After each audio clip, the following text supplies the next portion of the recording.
So my next question is really just to do with the law. Obviously, we've got the increase in threats. We've talked about the obligations a little bit. Under the sort of Privacy Act and the Corporations Act, Carla, Damien, are there some specific changes that you'd like to talk about? Maybe Carla, I'll ask you first. What are some of the big ticket items that organisations are going to have to focus on in terms of governance now? So I'll start off with the big one, which is director reporting. As a member of the AICD myself, director cyber literacy is on top of the AICD's agenda. It's not been taken lightly, but also the mandatory reporting forces boards to now take it up seriously.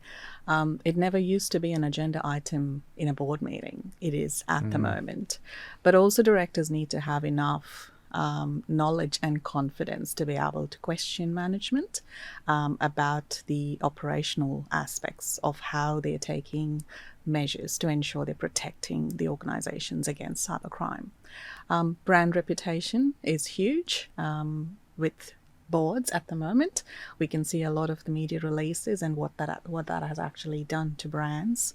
Cyber insurance is another big one. There's a whole checklist of measures that the organization needs to have taken, from control to the amount of sensitive data that they hold, how do they actually store it, destroy it, for example, and that all needs to be part of the policy and framework. We could do as much as possible to have a user trained, but if you don't have your workflows and your processes designed in a manner where it takes a lot of the user errors out of the whole workflow, that'll be probably the best thing to do with a skilled and qualified IT professional.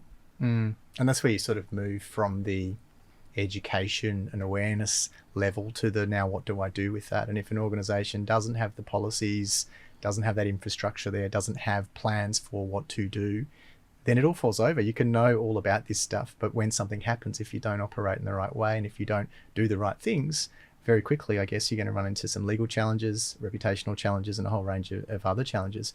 Anything you wanted to add to that, Damien? Yeah, well, ASIC came out only a couple of months ago. The chairman said that, this is the focus. Directors do have an obligation under the Corps Act. And they said they're going to be targeting organisations that aren't taking the right steps to protect sensitive data in particular. They've already taken legal action against a company called RI Advice over a year ago now. But that was one of the first examples of them actually kind of fining an organisation to the tune of it was a couple of $1 million, I think, in the end. So, yeah, it's a real threat. You've got to do the right thing. I mean, if you look at, and this is overseas, GDPR breaches, they're in the tens of millions. Google have been hit, Facebook's been hit, and they're massive, massive fines. So I think with the changes to the Australian Privacy Act, we'll see similar cases occurring here as well. Yeah.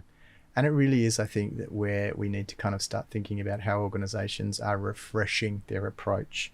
And that means going in, understanding what your risks are, actually looking through your business and seeing how you do business and seeing how the different parts of your business have to operate, understanding that stuff, and then recognizing what might happen.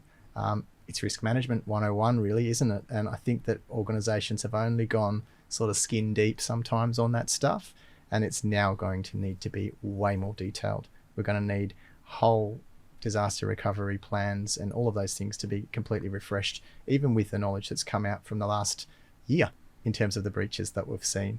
So again, it's one of those things that's going to, I think, be a living, breathing, ongoing set of activities, I guess. And organizations that have those systems in place to do that, I think, are going to find it a lot more easy than organizations that don't.